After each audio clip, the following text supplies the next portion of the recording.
그 부족하지만 같이 이 자리에서 또 나눌 저에 대해 소개하자면요. 저는 이제 책과 품성 교육으로 이제 꿈을 선물하는 일을 하고 있습니다. 특별히 이제 꿈꿀 수 없는 환경에 있는 친구들에게 이제 꿈을 선물하는 게 저의 비전이고 목표이고요. 원래 저는 이제 캠퍼스 이제 사역을 하다가 이제 선교지로 23년 사역하고요. 그리고 이제 한국에 돌아왔습니다. 또 이 한국에 돌아온 이제 가장 중요한 이유는 하나님께서 이제 독서 운동에 대한 또 마음을 또 주셨고요. 그래서 저는 이제 제자 훈련 그리고 또 교회 개척, 캠퍼스 개척, 청년 사역들을 오랫동안 했었고요. 그리고 이제 현지에서는 이제 제자 훈련, 리더십, 그리고 제가 켜놓은 이제 리더십에 이양하고 그리고 이제 한국에 들어왔는데요. 한국에 들어온 지는 지금 4년이 넘어서 이제 5년째 지금 진행하고 있습니다. 너무 소중한 자리 초대해 주셔서 감사하고요. 오늘은 이제 독서와 목표 너무 일상적인 주제이죠. 뭐 특별한 주제는 아닌 것 같은데, 근데 이제 저의 삶 가운데서 또 독서가 미쳤던 그런 영향력이 굉장히 크거든요. 목회자들이 한 달에 책을 몇 권이나 읽을까요? 성경책 제외하고요. 근데 많이 읽으시지는 못하시는 것 같아요. 가장 중요한 이유 중에 하나는 한국 목회자는 굉장히 바쁜 것 같아요. 예, 굉장히 바쁘다는 이유가 굉장히 컸습니다. 저희가 이제 저도 이제 목회자 독서 모임을 오랫동안 해오고 있는데 중간에 이렇게 참여하지 못하신 대부분의 이유는 바빠졌기 때문이에요. 근데 이제 바쁘고 좀 목회도 일들이 많은데 꼭 책을 읽어야 되는가? 라는 이제 문제에 저희가 직면을 하게 되는데요. 책 이야기는 많이 하는데 책 경험을 하는 게 쉽지가 않죠. 그래서 오늘은 그 부분을 좀 한번 이야기해 보고자 합니다. 어, 처음에 제가 이제 사역을 할 때, 헌신을 할 때는 우리 옥한 목사님의 광인론 혹시 들어보셨는지 모르겠는데 미쳐야 된다. 그래서 목회에 미치고 사역에 미쳐야 된다. 그걸 굉장히 도전을 받고 은혜를 받고 그렇게 살았었는데요.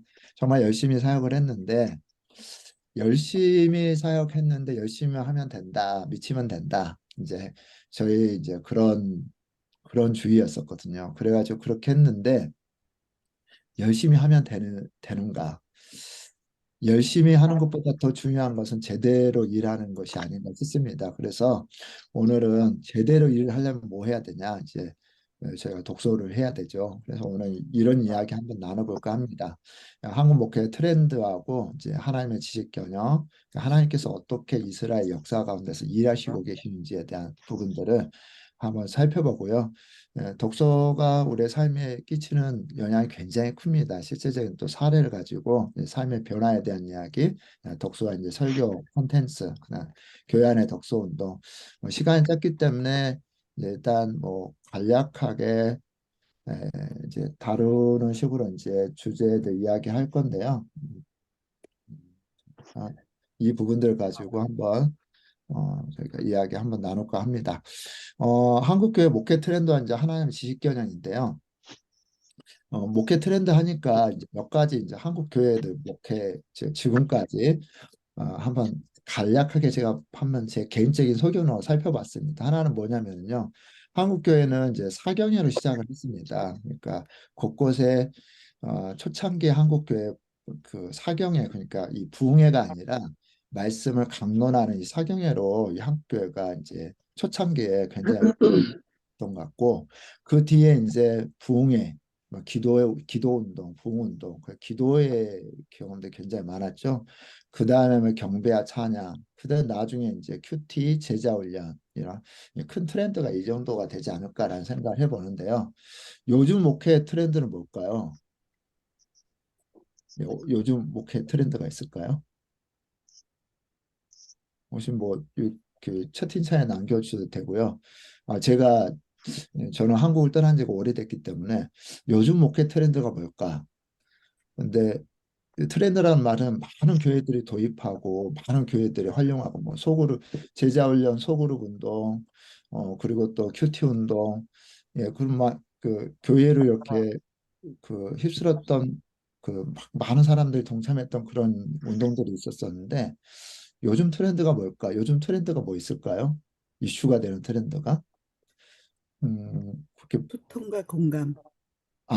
건강. 예, 건강 요즘, 예, 교회도 건강에 대한 관심이 아니, 굉장히 많아요. 공감, 예, 공감, 공감, 예, 관계, 공감, 감정. 소통 이런 것들이 굉장히 많은데, 예, 그렇습니다. 근데 이제 트렌드란 말은 이 교회가 막 누구 메인이 되는 그런 강사나 있을까요? 메인이 되는 교회, 특별히 뭐 제자훈련 할 때는 저희가 메인이 되는 관계. 교회가 있었잖아요. 근데 요즘은 이 관계가 굉장히 중요한 이슈죠. 왜냐, 이 사회가 관계가 굉장히 요구하기 때문에. 근데 이런 관계 하면 딱 누가 떠오르고 막 그 주도가 되어지는 그런 움직임들이 있을까요? 근데 이렇게 보다 보면은 야, 이게 옛날처럼 그렇게 강력한 트렌드는 많이 없는 것 같아요. 제 느낌에. 소그룹, 예, 소그룹도 그렇죠. 굉장히 중요한데, 소그룹 운동도 굉장히 중요하죠. 요즘 많이 대두되고 있는데, 예, 샘플이 되는 그런 소그룹 운동이 있을까요? 예, 보니까 이스라엘 신앙에 있어서 트렌드는 뭘까? 제가 한번 고민을 해봤습니다. 이스라엘의 트렌드는 뭘까? 예, 이스라엘을 제가 한번 3단계로 이렇게 나눠봤었는데요. 첫 번째는 이제 체험 신앙이죠. 출애굽 광야 시대, 그다음에 가나안 정복 시대는 정말 하나님을 어떻게 보면 직접 경험했던 시대입니다. 저도 이제 어, 고등학교 3학년 때 이제 저는 이제 성령 세례를 받고 그때 정말 하나님 너무 뜨겁게 사랑하고 경험했던 것 같아요. 그래서 산기도 뭐 금식기도 열심히 하나님 경험하면 이제 막 저희 또 분위기가 정말 열심히 기도하는 분위기였거든요.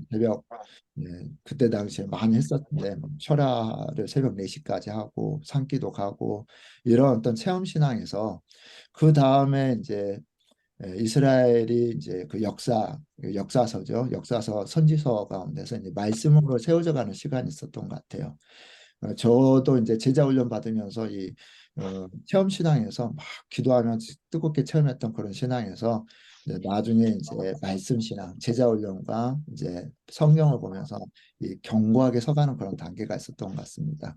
근데 이스라엘이 이제 선지서까지, 선지자의 시대까지 결국에는 이스라엘은 실패했습니다.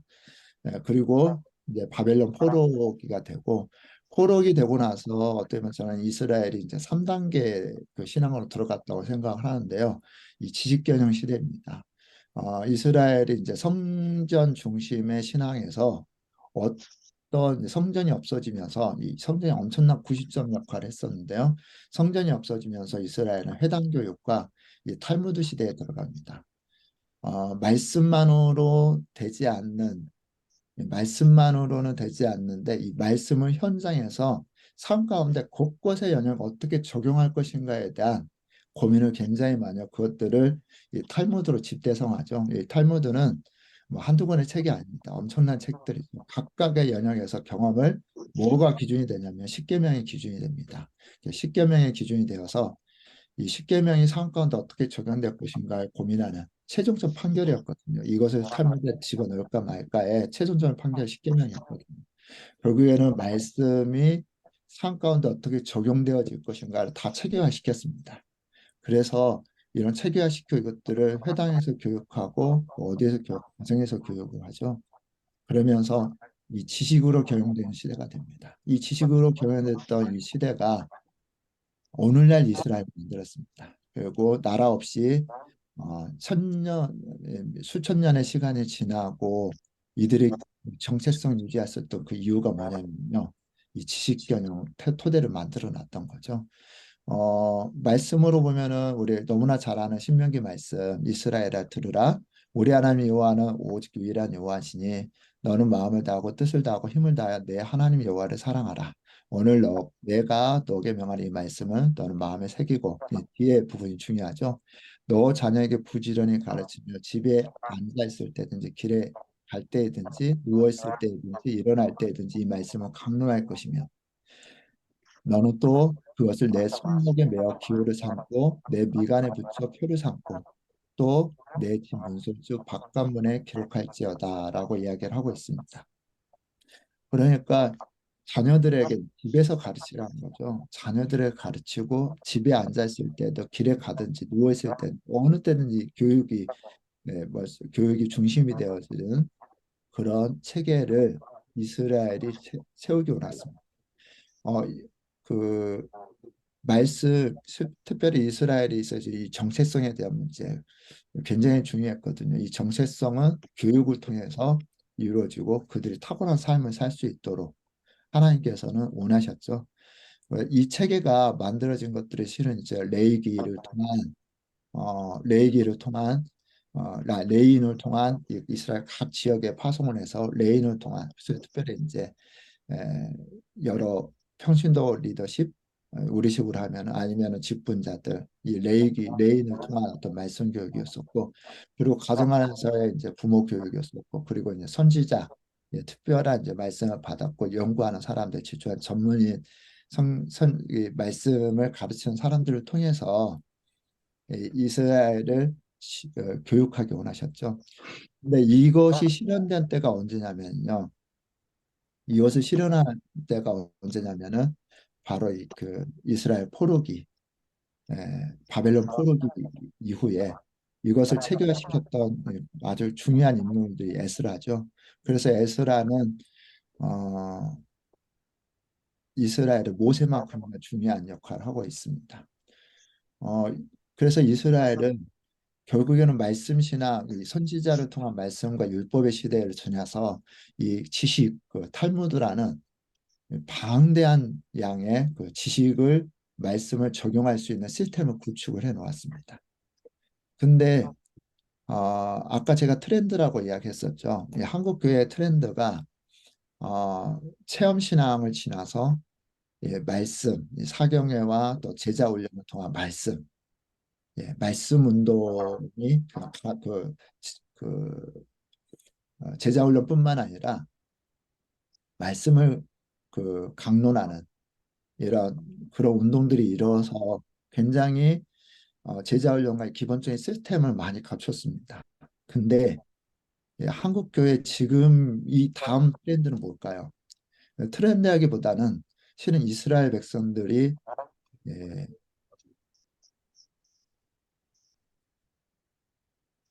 회당 교육과 탈무드 교육을 통한 이 지식 경영, 말씀을 어떻게 삶에 적용할 거, 이 시스템을 구축하는 거.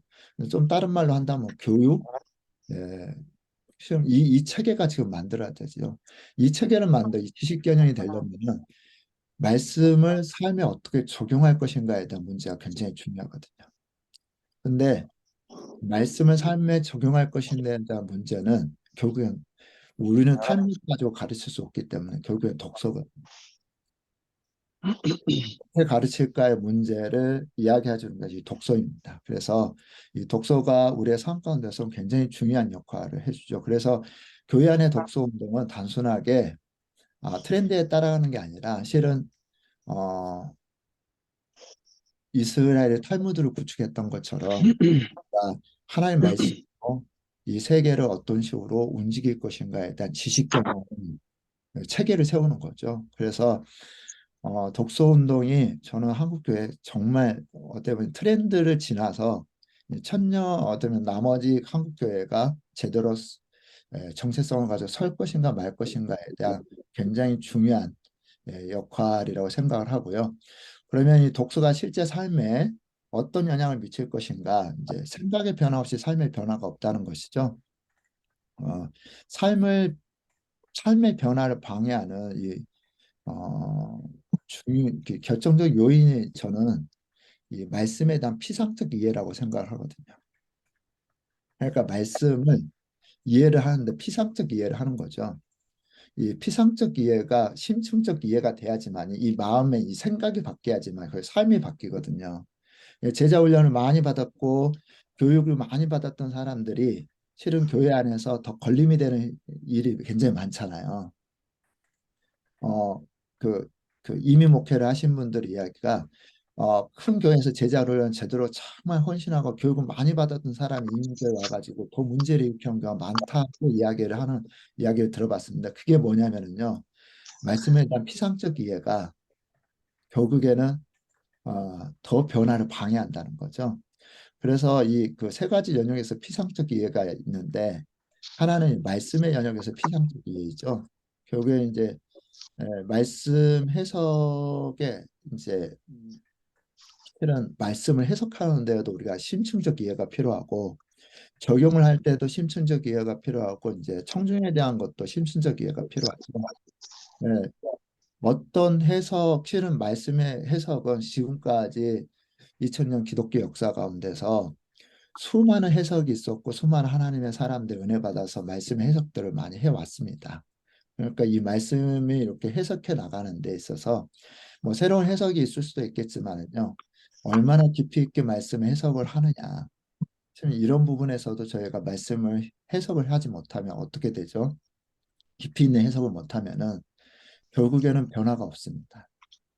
그 말씀을 깊이 있게 이해하는 데에도 저희가 많은 공부를 해야 되고 적용을 하는 데 있어서 특별히 이제는 제가 가장 그, 제 자신에게 문제가 있었던 부분은 뭐냐면 적용에 있었어요. 말씀은 원리를 이야기해 주지만은 삶의 구체적인 영역에서 적용을 어떻게 할 것인가에 대한 것은 우리가 이 부분에 대한 적용의 구체성을 가지지 못하면은 어, 감독이 코치가 축구가 감독 코치가 감독이 아니요 코치가 자 우리가 이제 싸워보자 열심히 싸워보자 우리가 정신무장 엄청 시켜놓고 자 가자 근데 어떻게 싸워야 될 거예요 전략과 기술과 구체적인 방법에 대해서 알려주지 못한다 그러면은 결국에는 정말 열심히 그냥 마음에 도전만 받고 행동하지 못하면 좌절감이 더 심하게 되죠. 이제 적용에 대해서도 저희가 깊이 있게 적용을 하려면은 그것도 청중에 대한 이 트렌드를 알아야 되죠. 이 시대의 사람들이 어떻게 되는지, 그들이 고민하는 문제가 무엇인지, 삶에 부딪히는 어떤 삶의 관계성의 문제가 무엇인지 이 트렌드까지 문제를 이야기하려면 어떻게 해야 되냐면요. 결국은 독서하지 않고는 이 세 가지 영역에서 깊이 있는 내용들을 다룰 수가 없죠. 깊이 있는 내용을 다룰 수가 없기 때문에 어떻게 되죠? 피상적 전달밖에 되지 않습니다. 그래 피상적 전달이 되면 어떻게 되냐면은 결국에는 삶의 변화가 없죠. 마지막 때 우리는 이제 그 참다운 신앙을 준비해야 되는데 어, 영적 감정을 분별하라. 저의 인생 책 중에 하나인데요. 이 책을 보면서 제가 발견한 이 믿음이 무엇이냐? 믿어라 그러는데 믿음이란 이 정의가 무엇이냐? 참다운 믿음은 어떤 증거가 있냐? 이 책에서 제가 그걸 발견했거든요. 이 책의 한 구절에 이 이야기가 나옵니다. 영적 겸허함은 자신이 얼마나 부족하고 나약한 존재인지를 깨닫고 자신은 낮추고 하나님만 높이는 그리스도의 자의식이다. 진짜 가짜 감정이 있고 여러 가지 신앙 감정이 있는데 가짜 감정이 뭐다. 이게 진짜인지 가짜인지를 분별해야 되는데 진짜 참 믿음을 가진 감정은 하나님 앞에 겸비한다는 거죠. 겸손하다는 거죠. 자기가 아무것도 아니다, 아무것도 아니다는 것을 안다는 거죠.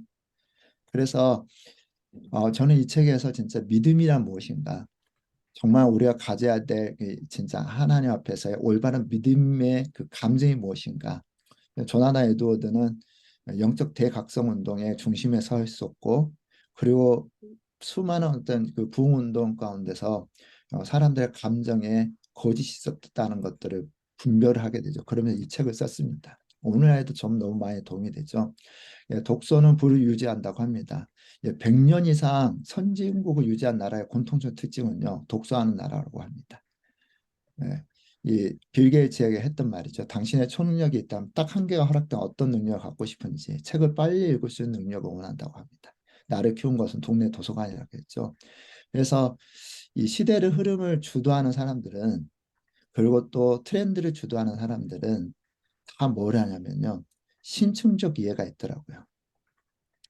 어, 한 줄 정리의 힘에서 이런 이야기가 나옵니다. 학습이란 사고의 정리에 의한 본질 탐구 그 자체이다. 그러니까 표면적 지식을 무턱대고 암기하거나 전달해가지고는 삶의 변화가 없다는 거죠. 개별적 키워드를 이해해 나가는 식으로 공부해서는 언젠가는 거의 모든 내용을 잊어버릴 것이라 이야기합니다. 공부란 그저 외우고 문제 푸는 것이 아니라 공부하고 있는 주제에 대한 본질을 파악하는 것이다.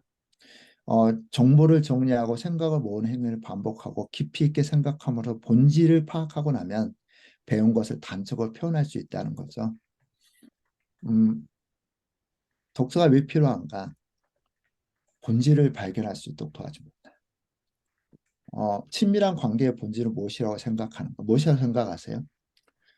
제가 예, 그 일방적 강의는 별로 좋아하지는 않는데 자, 친밀한 관계의 본질은 뭐라고 생각하십니까? 예, 주, 줌으로 하다가 낯선 자리에서 하다 자, 친밀한 관계의 본질은 뭐라고 생각하세요? 네.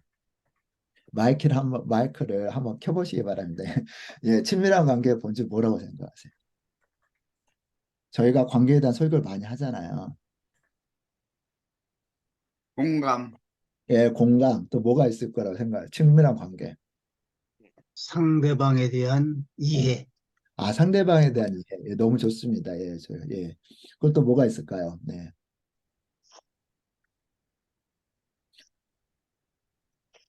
네, 뭐 경청, 뭐 이런 말 많이 하죠. 제가 물어봤더니 뭐 경청, 공감은 공통적으로 많이 나왔더라고요.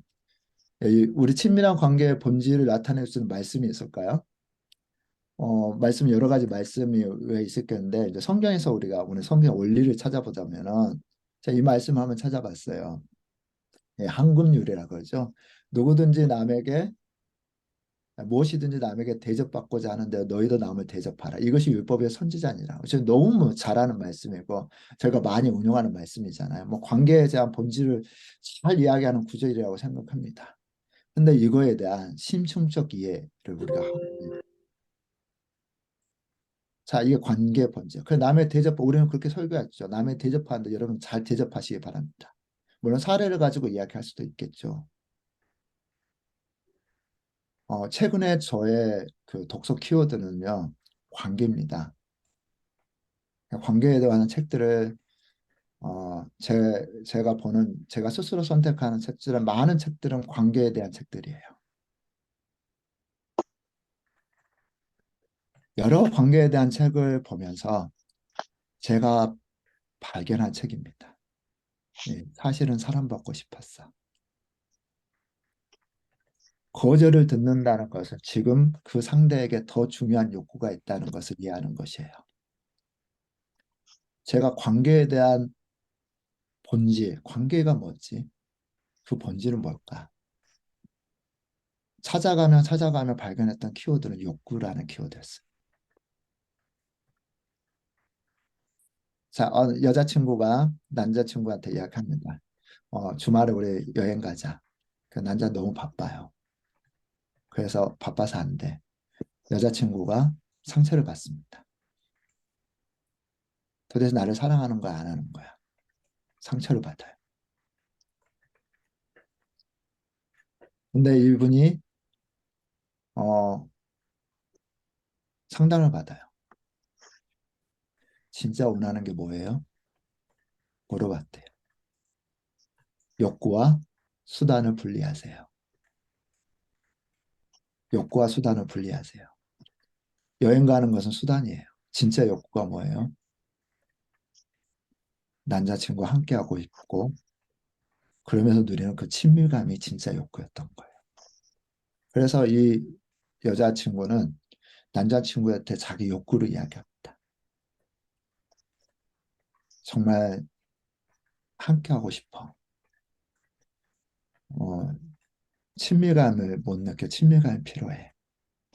이 남자친구가 시간을 조절해서 주말에 같이 심야 영화를 보면서 너무너무 행복하게 재밌게 보냈대요. 상대방이 뭐 찾는 진짜 욕구를 관계를 진짜 잘하는 사람은요 절대 자신의 욕구를 포기하지 않아요.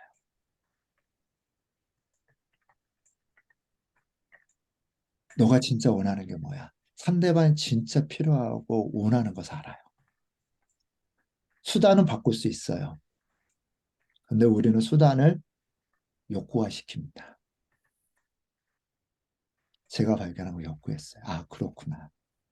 내 욕구 포기하지 않고 상대방의 욕구도 포기하지 않고 알아주고. 감정 코칭이라는 부류의 요즘 그 코칭이 많이 유행하고 있는데요. 핵심 뭐냐면요. 상대방의 감정을 알아주는 거예요. 근데 그거 가지고는 안 돼요. 감정은요. 그 너머에 뭐가 있냐면 욕구가 있어요. 감정에 두 가지 종류가 있습니다. 욕구가 채워졌을 때의 감정과 욕구가 채워지지 않았을 때의 감정이에요. 감정 너머에 있는 뭘 발견해? 욕구를 발견해야 돼. 이번에 동성애 동반연이라고 들어보시면 동성애 반대 연대인데요. 거기에서 프롬 하츠라고요. 동성애를 돕는 그런 모임, 자조 모임이 만들어졌습니다. 제가 거기에서 같이 강의를 했었는데요. 자기 자녀가 동성애예요. 포기할 수 없잖아요. 이 문제 가지고 갈등이 생기고 결국 남남처럼 사는 사람들이 너무 많아요. 교회가 동성애 반대 운동을 하지만요. 교회 안에 있는 동성애 성향에 있는 사람들을 어떤 식으로 회복할 것인가에 대한 노력이 거의 없었어요. 그들의 회복을 위해서 우리가 어떻게 도울까에 노력이 없어요. 그 부모들 놓고 강의를 하는데 상담 받아봤고 또 여러 가지 공부도 해봤고 안 해본 일이 없었대요. 근데 이 자녀를 어떻게 해야 될지 모르겠대요. 대화가 통하지 않대요.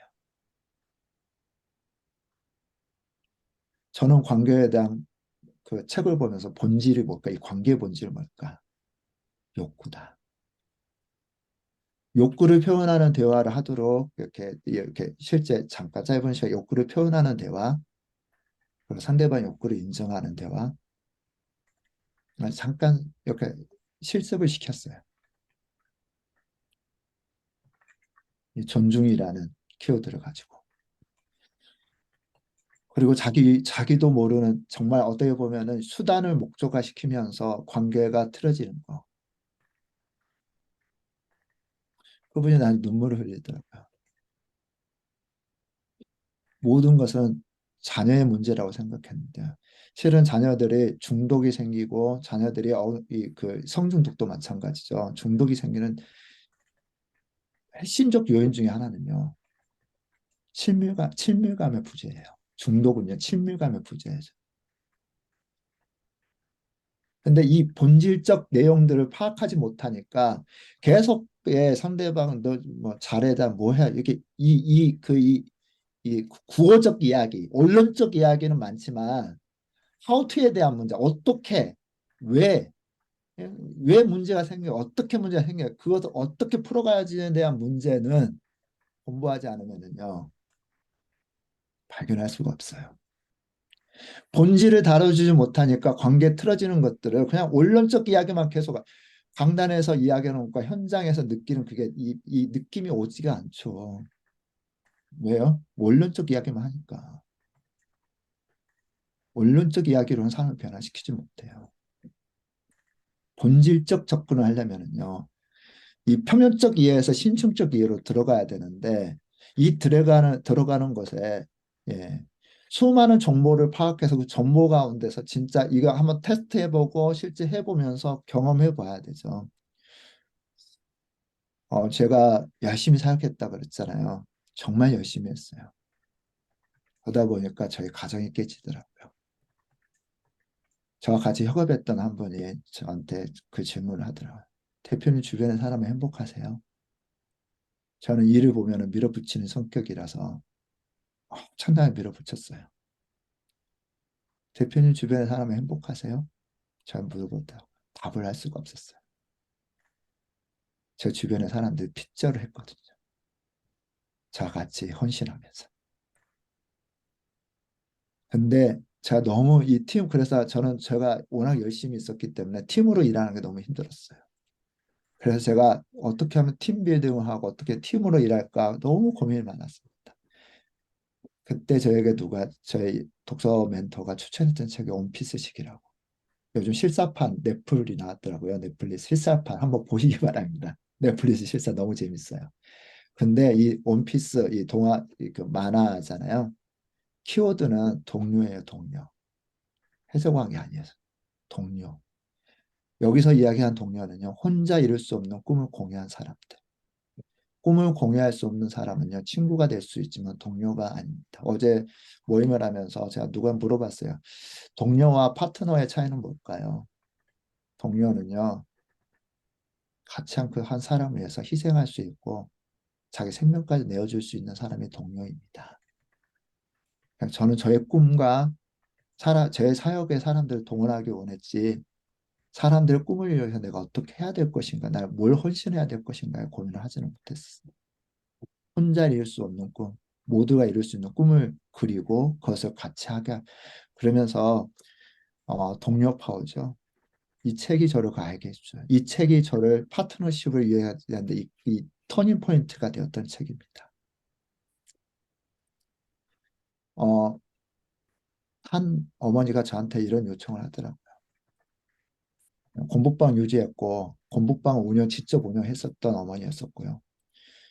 아이들 한국 자녀 한국 교육 시스템으로는 미래가 없다 생각하고 캐나다 유학까지 갔어요. 캐나다 이민까지 결정해서 이민까지 갔었다가 실패하고 한국에 돌아왔다 암이 걸리셨어요. 이 어머니가 저한테 호소한 더 이상 이제 애들이 고등학교까지 되니까 더 이상 내가 해줄 게 없다. 그리고 뭘 해야 될지도 모르겠다. AI 시대라고. 저한테 요청이 왔습니다. 독서하자. 자, 6권의 책을 선별했습니다. 하나는 책꽃들에게 희망, 드림리스트, 독서불패, 청소력, 기버, 거울의 법칙. 독서하자. 꽃들에게 희망의 책을 읽으면서 경쟁이 아닌 자기만의 독특한 자기만의 꿈을 찾아가는 거. 드림리스를 통해서 그 꿈이 어떻게 이루어지는지, 그걸 이루기 위한 독서, 왜 독서하고 어떻게 독서하는 사람들 꿈을 이루었는지, 청소력은 정리하고 정돈된 삶, 선택과 집중이 중요한 기본은 우리의 삶을 어떤 방향으로 나눔을 위한 삶이죠. 거울의 법칙, 용서, 관계. 이 책을 가지고 아주 중요한 카테고리의 탭들을 가지고 토론했습니다. 토론하고 가족 안에 매일 밤마다 예배가 회복되어지고 공부라는 이것에서 벗어났어요. 공부는 수단이 목적이 아니지 않습니까? 왜 살아야 되는지, 어떤 방향을 향해서 살아야 되는지 이 책을 보면서 이 생각이 트이니까요. 자녀들을 독촉하지 않더라고요. 바뀌었어요. 그리고 가족 안에서 독서하고 독서 모임하고 삶을 나누고 이 두 권, 이 6권의 책이었어요. 뭐가 바뀐 거죠? 기존의 사고와 생각이 바뀐 거죠. 뭐가 들어가니까요? 새로운 정보가 들어가니까요. 새로운 인풋이 새롭지 않은데 아웃풋이 새로울까요? 그렇지, 절대 그렇지 않아요. 어떻게 인풋이 안 좋은데 어떻게 좋은 아웃풋을 기대해요? 독서와 설교, 그런 이제 컨텐츠, 삶의 무기가 되는, 어, 저는 말씀 사역했었고, 또 제자 훈련 사역을 했었습니다. 네. 그렇게 이제 리더십 2학까지 다 끝나고 나서, 리더십 이야기 다 끝나고 나서, 하나님, 저희 물어봤어요. 하나님 이제 뭐 해야 되나요? 그랬더니 하나님 저에게 주셨던 감동이 그요 책을 선물해라. 네. 왜 책입니까? 선교지에 책을 선물하래요. 그러면서 이제 선교지 교회에 300만 원이면은요 도서관 세팅해 줘 교회 안에 도서관을 세팅해 줄 수 있습니다. 근데 이게 다 돈 드는 일이잖아요. 가난한 선교사가 책 보내는 운동, 독서 운동을 한다고 하니까 주변에 많은 사람들이 웃더라고요. 그래서 하나님 주셨잖아요. 그래서 이게 환경이 열리지 않았을 때 제가 참 근데 기도하는데 하나님 이게 맞습니까? 이게 하나님 솜이 맞습니까? 하는데 타박타박 힘없이 공원을 걷는데 하나님께 저에게 성령님께 그렇게 감동을 주시는 것 같았어요. 책이 무기다. 선교지의 신학교는 성경학교 수준입니다. 다 아시겠지만은 이미 가서 또 교육도 하시겠지만요. 그 사람들이 신학교 헌신해서 신학교에서 나와서 사회 현장에 투입됩니다. 졸업은 하는데 손에 무기가 없다. 손에 무기가 없다.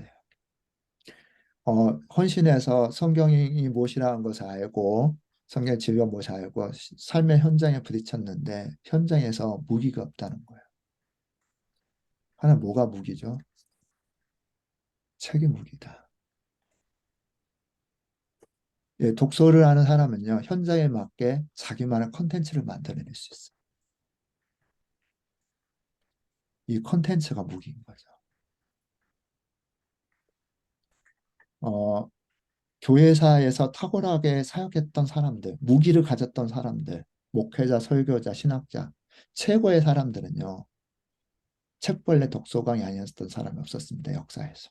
존 갈비나 조다나 에드워드나 스펄전이나 로이드 존스 생애를 살펴보면요. 이런 사실을 금방 알 수가 있죠. 조다나 에드워드는 공부할 때 하루 절반 또는 많아도 하루는 다른 분야에 공부하고 그 다음 하루 절반 또는 하루는 신학 공부를 하는 방식으로 균형 있게 독서하라고 요청을 했습니다. 왜냐하면은 심도 이 세상을 알아야 되거든요. 마틴 로이드 존스 엄청난 분이시죠. 제가 참 좋아하는 분이신데 균형 있는 독서라고 고면합니다. 균형이 깨어진 독서. 어, 독서처럼 거짓된 지식을 낳는 것도 없습니다. 만일 신학서적만 읽는다면 이러한 위험에 자신을 노출시키고 있는 것입니다. 저에게 가장 큰 도움을 주었던 것은 신학서적과 정기를 읽는 것을 서로 균형 있게 한 것이었습니다. 일반 서적도 읽어라는 거죠. 제가 목회자님들 독서 모임 하면서 일반 서적 읽어야 됩니다. 일반 책 읽어야 됩니다. 그러면은요. 어떤 분은 저렇게 그렇게 반응, 저는 성경책만 읽습니다. 이야기 하시더라고요. 성경책만 읽습니다. 성경책만 읽으면 어떻게 될까요? 영적인 지식만 전할 거면 성경책만 읽어도 됩니다. 그러나 우리는 목양을 하잖아요. 목양을 하려면 일반 책을 읽어야 되죠. 어떻게 문제 있는 가정을 케어할 것인지, 어떻게 건강에 문제 있는 사람들을 기도의 뿐만 아니라 그래도 권면을 해줄 것인지에 대한 전반적 이해가 있어야 되죠. 그러려면은 일반 책을 읽어야 돼요. 균형 독서해야 되는데 이런 분들이 독서모임에 나와서 일반 책을 읽으면서요. 다들 공통적으로 하는 이야기가 있습니다. 뭐냐면은요. 이런 세계가 있었다는 것을 이제 알았다.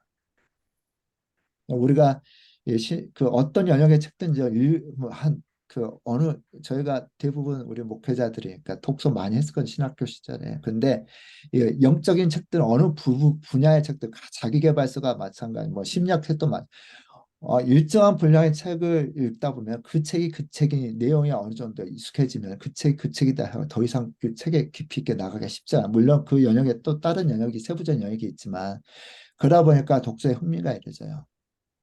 그러니까 대부분 신학 서적, 영적 서적에서 머물다가 독서 흥미 있고 그만둔 사람들만 독서에 흥미를 놓고 손을 놓는 분들이 많죠. 책을 읽으면 생각이 바뀌고 생각이 바뀌면 질문이 바뀌죠. 수준 있는 질문, 수준 높은 현실에 답을 얘기합니다. 저희 그 독서 모임 참석했던 분 그 자녀의 이야기입니다.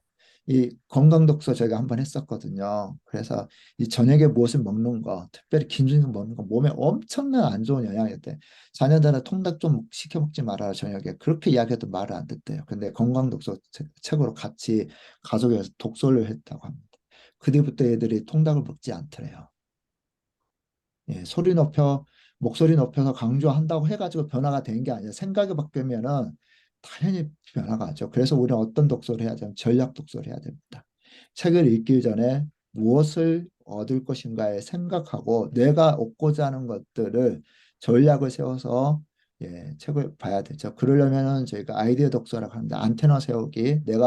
저는 지금 관계가 지금 키워드입니다. 한 4년 동안 성과가 키워드였었어요. 어떻게 하면 성과를 왜냐면 열심히 해도 안 되는데 안 되는 이유가 있을 거 아니겠어요. 성과가 키워드였었어요. 저희 지금 관계가 키워드입니다. 안테나를 세워야죠. 거기에 아이디어 찾고 자기가 원하는 목표에 연결을 해야 되죠.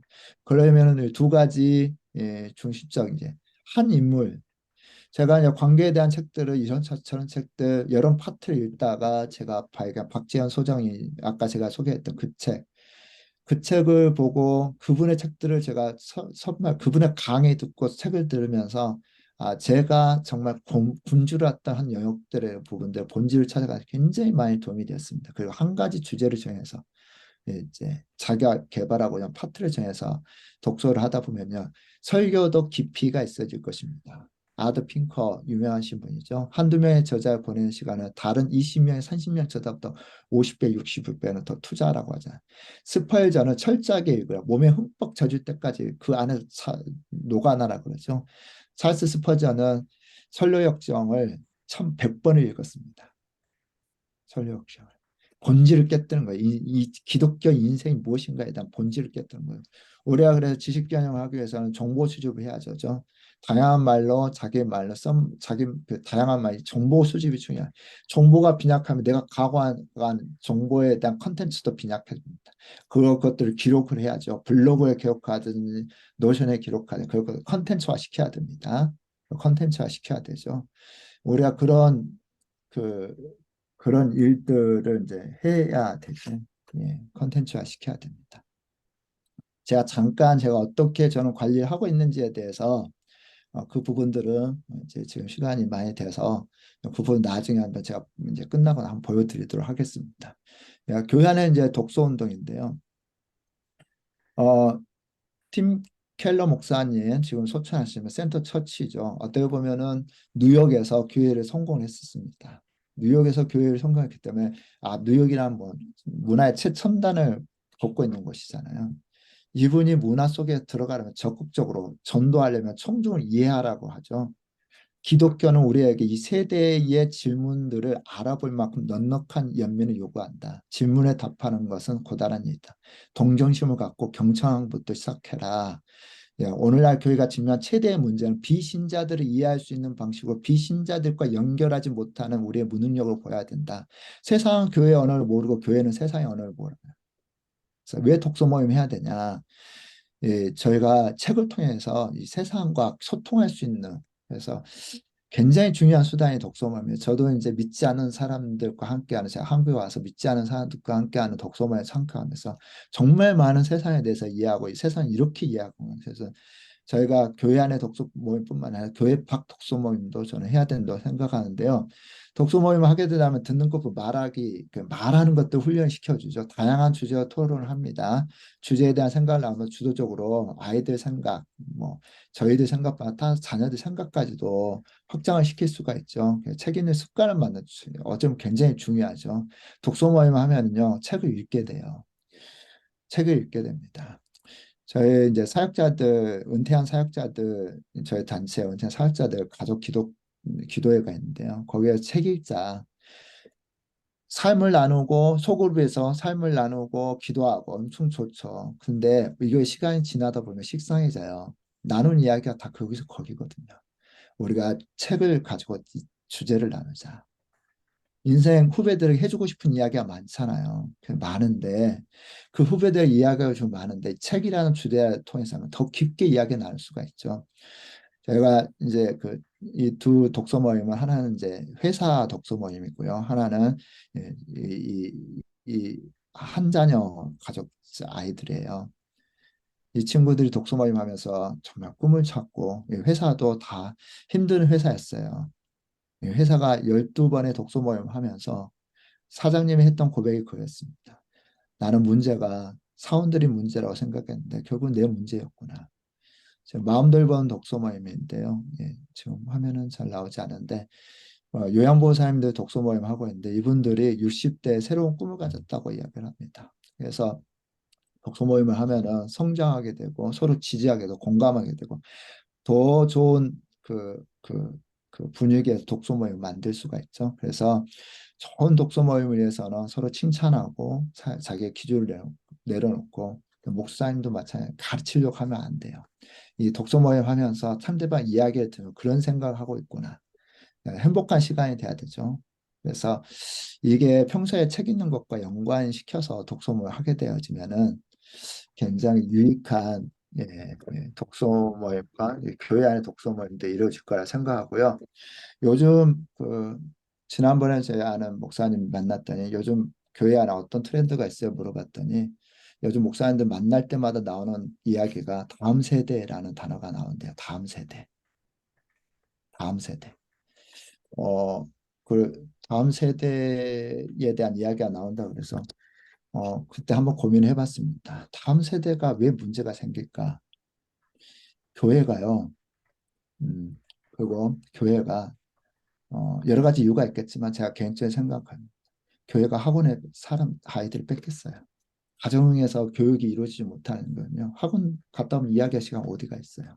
학원에 학원에 사람을 아이들을 뺏긴 거예요. 그러면 학원 교육이 좋냐? 아니에요. 진짜 공부 잘하는 친구는 책 많이 읽어요. 학원 가면 책 읽을 시간 없어요. 교회 안에서 주일 학생들, 그다음에 청소년들, 그다음에 청년들 독서 모임만 이루어져도요. 세상을 뺏기지 않아요. 자기 주도형 학습을 할 수가 있습니다. 어, 제가 저는 노션이라는 프로그램을 통해서 이제 제가 어떻게 설교에 예, 책 저기 보면은 저는 노션이라는 프로그램을 통해서 이제 저는 기록합니다. 어떤 프로그램 상관없어요. 검색 가능한 프로그램이어야 돼요. 기쁨 사용법이라는 저는 구절, 페이지 구절 이런 식으로 적고 나중에 깨달은 걸 여기 적고 이랬습니다. 키워드 적고요. 그러면은 제가 설교를 자, 이 설교를 관계라는 설교를 한다. 그러면은요. 관계라는 키워드를 적으면요. 관계에 관한 책 내용 구전에 제가 정리했던 책들이 다 검색이 됩니다. 검색이 돼요. 검색이 되죠. 사랑의 관계 속에서 인간은 누구도 상대방에게 신이 될 수 없다. 그저 신의 빈자리가 됐을 뿐이다. 너무 멋지잖아. 신의 빈자리.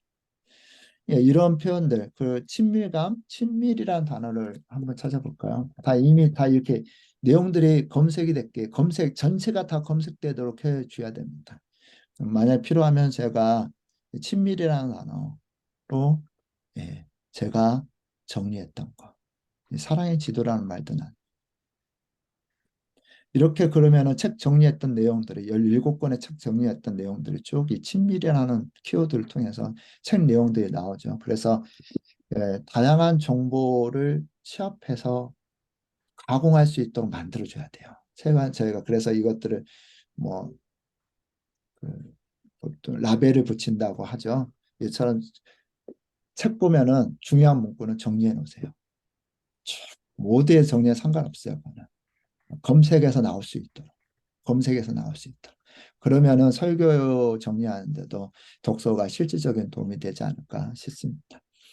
네, 예, 짧게 그냥 후 넘어가다 보니까 더 깊이 경험에 대한 이야기를 나눴으면 좋겠는데 혹시 질문 있으신가요? 예.